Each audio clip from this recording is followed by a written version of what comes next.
Hi friends, ఎలా ఉన్నారు? నా పేరు సూర్య. ఈరోజు నా పుట్టినరోజు.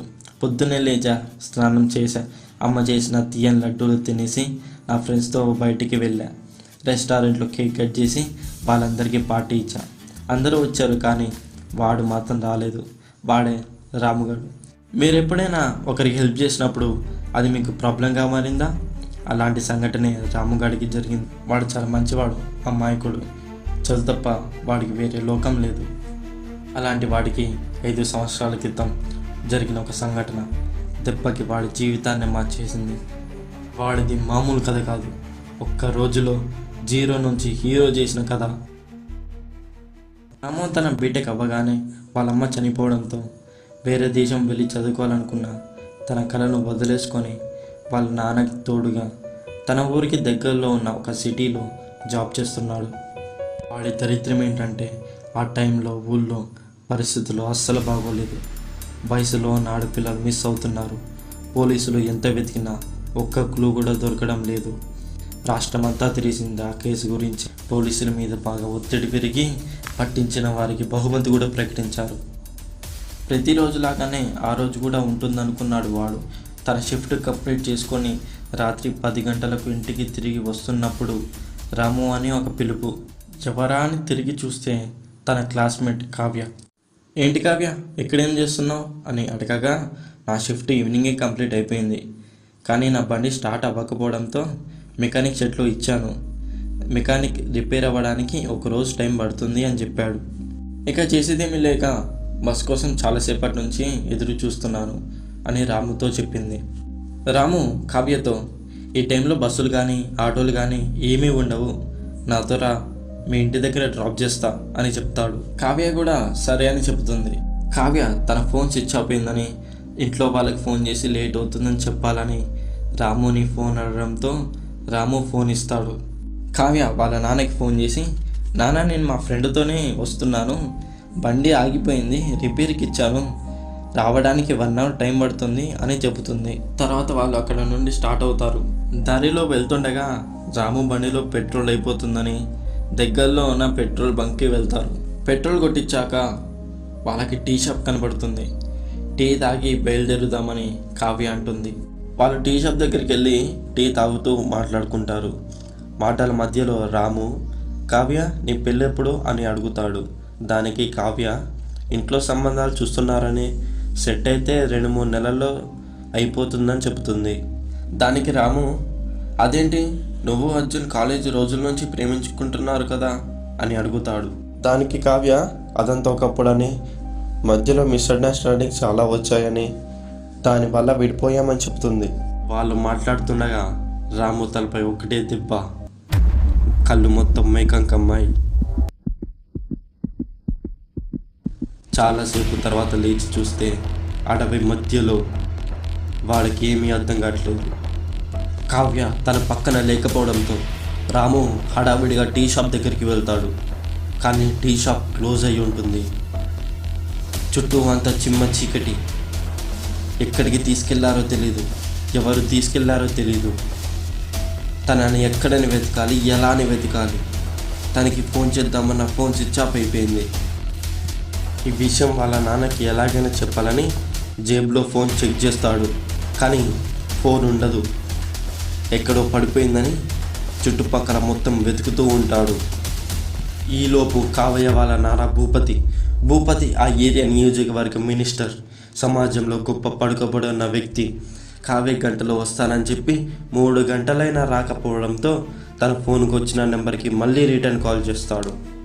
భూపతి ఎన్నిసార్లు ఫోన్ చేసినా ఫోన్ రింగ్ అవుతుంది, కానీ ఎవ్వరూ ఎత్తడం లేదు. చాలాసేపు ట్రై చేసి తన కూతురికి ఏదో జరిగిందని కంగారుగా పోలీస్ స్టేషన్కి వెళ్ళాడు. భూపతి కంగారుగా పోలీసులతో తన కూతురు బండి పాడైపోయిందని, తనకు తెలిసిన వాళ్ళ బండి మీద గంటలో వస్తానని 3 గంటలైనా రాకపోవడంతో తన కూతురు ఫోన్ స్విచ్ ఆఫ్ అయిందని, ఆ అబ్బాయికి ఫోన్ చేస్తుంటే కాల్ లిఫ్ట్ చేయట్లేదని చెప్తే పోలీసులు వెంటనే ఇన్వెస్టిగేషన్ స్టార్ట్ చేస్తారు. రాము ఫోన్ని ట్రాక్ చేసి రాము ఉన్న లొకేషన్కి బయలుదేరుతారు. ఈలోపు రాము అడవిలో పడిపోయిన తన ఫోన్ దొరుకుతుంది. ఫోన్ ఓపెన్ చేసి కావ్య వాళ్ళ నాన్నకి జరిగిందంతా చెప్దామనేసరికి భూపతి పోలీసులతో రాముని చుట్టుముట్టుతారు. రాము అయోమయంలో ఉంటాడు. కావ్య ఎక్కడా అని భూపతి అడిగేసరికి, రాము ఈ విషయం గురించే మీకు కాల్ చేసి చెప్దాం అనుకున్నా, ఈలోపే మీరు వచ్చారు అని అంటాడు. నేను కావ్య టీ తాగుతుండగా నన్ను వెనక నుండి తలపై గట్టిగా ఎవరో కొట్టారు. నేను సురహ తప్పి పడిపోయాను.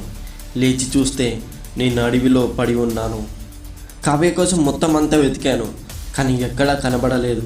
అక్కడ టీ షాప్ దగ్గరికి వెళ్తే టీ షాప్ కూడా క్లోజ్ చేసి ఉంది అని అంటాడు రాము. కానీ రాము మాటలు ఎవరూ నమ్మరు. ఖచ్చితంగా రాముయే కావ్యను, ఊళ్ళో వాళ్ళ అమ్మాయిలను మిస్ చేస్తున్నాడని రాము మీద అనుమానం పెరుగుతుంది. రాముని కావ్య ఎక్కడని గట్టిగా అడిగితే రాము నాకేం తెలియదు అని చెప్తాడు. రాముపై అనుమానంతో, కోపంతో ఇష్టం వచ్చినట్టు కొట్టి పోలీస్ స్టేషన్కి జీప్లో తీసుకెళ్తారు. పాపం రాము నాకేం తెలియదన్నా సరే రాత్రంతా కొడుతూ ఇన్వెస్టిగేషన్ చేస్తారు. రాము అక్కడ ఉండే టీ షాప్ అతనికి రాత్రి జరిగిన విషయం అంతా తెలుసని అతను చెబుతాడని రాము అంటాడు. తెల్లారి పోలీసులు రాముతో పాటు టీ షాప్ దగ్గరికి వెళ్ళి అతన్ని రాత్రి ఏం జరిగింది అని అడగగా, దానికి టీ షాప్ అతను రాత్రి ఇక్కడ ఏం జరగలేదని, ఈ అబ్బాయి ఒక అమ్మాయితో పాటు వచ్చి టీ తాగి వెళ్ళిపోయారని, ఈ అబ్బాయి తరచుగా అమ్మాయిలని ఆ టైంలో టీ షాప్ దగ్గరికి తీసుకొచ్చి టీ తాగి వెళ్ళిపోతారని చెప్తాడు. రాము వెంటనే, అదేంటని మాట మారుస్తున్నారు? నన్ను రాత్రి కొట్టింది మీరు చూశారు కదా, అలా అబద్ధం చెప్తున్నారేంటి అని అంటాడు. నేను మాట మారుస్తున్నానా? నువ్వే అమ్మాయిలను మారుస్తున్నావు. నాకు అబద్ధం చెప్పాల్సిన అవసరం ఏముంది సార్ అని పోలీసులతో అంటాడు. రాముకి దెబ్బకి మైండ్ బ్లాక్ అవుతుంది. రాముపై అనుమానం పెరిగి పోలీసులు రాము వాళ్ళ ఇంటికి వెళ్తారు. రాము రూమ్ని చెక్ చేసిన పోలీసులకి మైండ్ బ్లాక్ అవుతుంది. అప్పటి వరకు మిస్ అయిన అమ్మాయిల ఫోటోలన్నీ రాము వాళ్ళ ఇంట్లో కనిపిస్తాయి. రాము తన చుట్టూ ఏం జరుగుతుందో అసలు అర్థం కావట్లేదు. అమాయకంలో పడిపోతాడు. ఆ ఫోటోలు ఎక్కడి నుంచి వచ్చాయో నాకు తెలియదని పోలీసులు కింద చెప్పినా వినడం లేదు. అప్పుడు భూపతి, నా కూతుర్ని ఏం చేసావురా? తను నీకు ఏ పాపం చేసిందిరా? ఒరే, నా కూతురు నీ దగ్గరే ఉందని నాకు తెలుసు. సాయంత్రం కల్లా నా కూతురు నా ఇంట్లో ఉండాలి, లేకపోతే మీ నాన్నని చంపేస్తా. నేను జైల్లో వేసి చిప్పకూడి తినేలా చేస్తా. రాము ఎంత చెప్పినా వినడం లేదు. నాకేం తెలియదన్నా వినడం లేదు. పోలీసులు రాముని బెదిరించి వాళ్ళ నాన్నని ఎక్కడికో తీసుకెళ్ళిపోయారు. అప్పుడు రాము తన నాన్నని ఎలాగైనా కాపాడుకోవాలని నేరుగా టీ షాప్ అతని ఇంటికి వెళ్తాడు. అక్కడ నుంచి టీ షాప్ అతనికి కాల్ చేసి, ఎందుకు అబద్ధం చెప్పావు? నువ్వు ఎందుకు నన్ను పోలీసులకి ఇరికిచ్చావు అని, ఏం జరిగిందో చెప్పకపోతే మీ మనవడిని చంపేస్తాడని బెదిరిస్తాడు. దానికి టీ షాప్ అతను, నేనేమీ కావాలని చెప్పలేదు, అలా చెప్పకపోతే నన్ను చంపేస్తానని బెదిరించారు, అందుకనే చెప్పాను అని చెప్తాడు. అప్పుడు రాము, ఎవరే నిన్ను బెదిరించారు అని అడుగుతాడు. దానికి అతను, నిన్న నువ్వు టీ తాగుతుండగా ఒకరు నేను తలపైన కొట్టారు, దానికి నువ్వు స్పృహ తప్పి పడిపోయావు. వాళ్ళిద్దరు నన్ను బెదిరించి అక్కడ నుండి పెట్రోల్ బంక్లో పెట్రోల్ కొట్టించుకొని వెళ్ళిపోయారు. అక్కడ నుంచి నేరుగా రాము పెట్రోల్ బంక్కి వెళ్తాడు. అక్కడ తన ఫ్రెండ్ పని చేస్తుండడంతో తన ఫ్రెండ్ ద్వారా మేనేజర్ పర్మిషన్ తీసుకొని సీసీటీవీ చెక్ చేస్తాడు. రాము సీసీటీవీ చెక్ చేస్తుండగా దిమ్మ తిరిగి బొమ్మ కనపడుతుంది. అతనిని కొట్టి దీంట్లో ఇరికిచ్చి వెళ్ళింది కావ్య లవర్ అర్జున్ అని తెలిసిద్ది.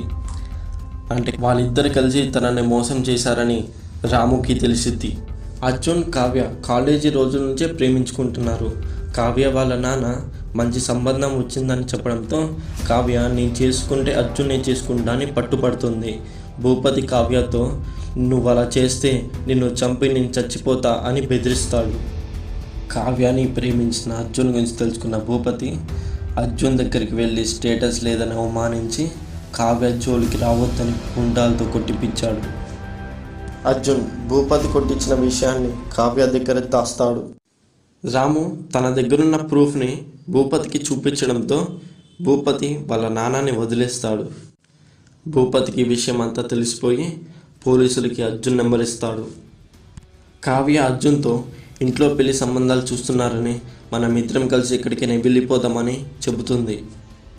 ఎలా వెళ్ళిపోవాలో అర్థం కాని సమయంలో కావ్యకు తన క్లాస్మేట్ రాము కనిపిస్తాడు. అప్పుడే కావ్యకి ఒక ఆలోచన వచ్చింది.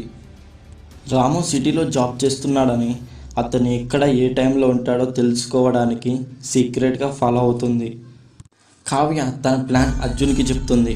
ప్లాన్ ప్రకారం రాత్రిపూట బస్ స్టాప్ దగ్గర సీసీ కెమెరాస్ ఉంటాయి కాబట్టి ఆ టైంలో ఫోన్ స్విచ్ ఆఫ్ చేసి రాముని లిఫ్ట్ అడిగి అతని ఫోన్ నుంచి మా ఇంట్లో కాల్ చేసి చెప్పాక మధ్యదారిలో రాముకి తెలియకుండా ఇక్కడి నుండి వేరే చోటికి వెళ్ళిపోయి హ్యాపీగా బ్రతుకుదామంటుంది కావ్య. దానికి అర్జున్, మరి రాముని పట్టుకుంటారు కదా అని అంటాడు. దానికే కావ్య, ఎందుకు పట్టుకుంటారు?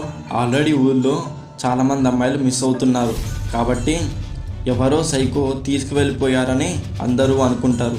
పైగా రాము అయితే మనం ఈజీగా హ్యాండిల్ చేయొచ్చు అని అంటుంది. మనం కలిసి బతకాలంటే కొన్ని తప్పవంటుంది కావ్య. అర్జున్ సరే అంటాడు. వాళ్ళు అనుకున్న పని పూర్తి చేస్తారు.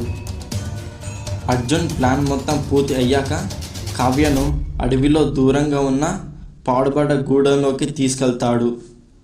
కావ్య అర్జున్తో, ఏం టికెట్కి తీసుకొచ్చావు అని అడగగా అర్జున్, నిన్ను ప్రేమించింది నీ దగ్గరున్న ఆస్తిని చూసి, కానీ మీ నాన్న నీకు తెలియకుండా నన్ను కొట్టించి నిన్ను నీ జోలికి వస్తే చంపేస్తానని వార్నింగ్ ఇచ్చాడు. ఇప్పుడు నిన్ను అడ్డం పెట్టుకొని మీ నాన్న దగ్గర డబ్బులు వసూలు చేస్తా. దెబ్బకి నా లైఫ్ సెట్ అయిపోతుంది. దానికి కావ్య ఆశ్చర్యపోతుంది. నువ్వు నన్ను మోసం చేస్తావా అర్జున్, ఆస్తి కోసం అని అడుగుతుంది. వాళ్ళిద్దరి మధ్య చిన్న గొడవ కాస్త పెద్దగా మారుతుంది. పోట్లాట్లో కావ్య అర్జున్ని తోసేయడంతో తలకు దెబ్బ తగిలి సృహ కూలిపోతాడు.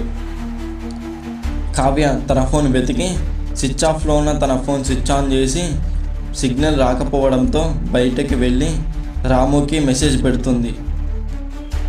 తన నాన్నతో పాటు ఇంటికి వెళ్తున్న రాముకి ఒక మెసేజ్ వస్తుంది. దాంట్లో, సారీ రాము, నేను ఇరికించాలనుకున్నాను కానీ అర్జున్ నన్ను మోసం చేశాడు, ఎలాగైనా నన్ను కాపాడవా అని లొకేషన్ పెడుతుంది. అర్జున్ స్పృహలో నుంచి బయటికి వచ్చి పారిపోతున్న కావ్యాన్ని పట్టుకొని చీర కట్టేస్తాడు. అర్జున్ ఇక లేట్ చేయకుండా భూపతిని డబ్బులు అడుగుదామనుకుంటాడు. సిగ్నల్ రాకపోవడంతో బయటికి వస్తాడు. అప్పుడే ఒక వ్యక్తి స్పృహ కోల్పోయిన ఒక అమ్మాయిని అడవి లోపలికి తీసుకెళ్తాడు. అర్జున్ అతనిని చెట్టు చాటు నుంచి చూస్తాడు. మెల్లగా ఎక్కడికి వెళ్తున్నాడు సీక్రెట్గా ఫాలో చేస్తాడు. అతను చేసే వింత పని చూసి అర్జున్ షాక్ అవుతాడు. ఆ వ్యక్తి మాంత్రికుడు లాగా శుద్ర పూజలు చేస్తూ కనిపిస్తాడు. అదంతా అర్జున్ తన ఫోన్లో షూట్ చేస్తూ ఉంటాడు చెట్టు చాటు నుంచి. తర్వాత ఆ వ్యక్తి ఆ అమ్మాయిని బలివ్వడానికి సిద్ధం చేసి తన దగ్గరున్న కత్తితో చంపుతుండగా అర్జున్ ఒక్కసారిగా అరిచి ఆ అమ్మాయిని కాపాడడానికి వెళ్తాడు. మాంత్రికుడితో తలపడతాడు. అలా తలపడుతున్న సమయంలో మాంత్రికుడు దగ్గర ఉన్న కన్ను తీసి అర్జున్ని కాలుస్తాడు. అర్జున్ కాలికి బుల్లెట్ తగలడంతో ఆ నొప్పి తట్టుకోలేక అరుస్తూ ఉంటాడు. ఆ మాంత్రికుడు వెంటనే అర్జున్ని చంపడానికి వస్తుండగా అదే సమయంలో కావ్య కోసం వచ్చిన రాము వెంటనే అర్జున్ అరుపులు విన్న రాము మాంత్రికుడు అర్జున్ని చంపుతున్నాడని చూసి పక్కనే ఉన్న కర్ర తీసుకొని విసిరేస్తాడు.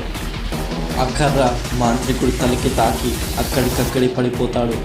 రాము మాంత్రికుడిని బంధిస్తాడు. కాలికి బాగా బ్లడ్ కారడంతో అర్జున్ కాళ్ళకి రాము కట్టుకడతాడు. అర్జున్ రాముకి సారీ చెప్పి అతను చాలా పెద్ద తప్పు చేశానని, కావ్యాన్ని కూడా మోసం చేశానని బాధపడతాడు. రాము అర్జున్ని క్షమించి అక్కడ సృహ తప్పి పడిపోయిన అమ్మాయిని ఏం జరిగిందో తెలుసుకుంటారు. రాము కావ్య గురించి అడగగా తనని గూడెంలో బంధించానని చెప్పడంతో రాము కావ్య కట్లు విప్పేస్తాడు. అర్జున్ కావ్యతో సారీ చెప్పి, మీ నాన్న నన్ను కొట్టడంతో ఏం చేయాలో తెలియక అలా చేశాను, నన్ను క్షమించు, నాకు డబ్బు అవసరం లేదు, మీ నాన్న నొప్పించి పెళ్లి చేసుకుందాం పదా అని అంటాడు అర్జున్. అర్జున్ తన తప్పు తెలుసుకున్నాడని కావ్య క్షమిస్తుంది. రాము ఇన్ఫర్మేషన్ ఇచ్చిన పోలీసులు వస్తారు. కావ్య తనని కూడా మాంత్రికుడే తీసుకొచ్చాడని, రాము అర్జున్ ఇద్దరు మమ్మల్ని కాపాడారని చెబుతుంది. పోలీసులు వాళ్ళని అభినందించి బహుమతిగా ప్రకటించిన 2 కోట్లు రివార్డు వాళ్ళిద్దరికి ఇస్తారు. అర్జున్ కావ్య వాళ్ళ నాన్నని ఒప్పించి పెళ్లి చేసుకుంటాడు. ఇక రాము ఆ మనీతో మంచి బిజినెస్ స్టార్ట్ చేసి తెలివిగా ఎక్స్పాండ్ చేసి గొప్ప బిజినెస్ మ్యాన్గా ఎదుగుతాడు. ఒక మంచి అమ్మాయిని పెళ్లి చేసుకొని వాళ్ళ నాన్నతో పాటు విదేశాల్లో సెటిల్ అయిపోతారు. ఏంటి రాముగాడు ఫోన్ చేస్తున్నాడు? హ్యాపీ బర్త్డే రా Surya. Sorry for the late wishes రా. నీ గురించి ఆలోచిస్తున్నా రాము. అయినా మీరంటే గొప్పోళ్ళు, మమ్మల్ని పట్టించుకుంటారులే. రే పగిలిపోద్దు రేయ్, నాకు ఇప్పుడే తెల్లారింది, అందుకే ఎప్పుడు చెప్పా.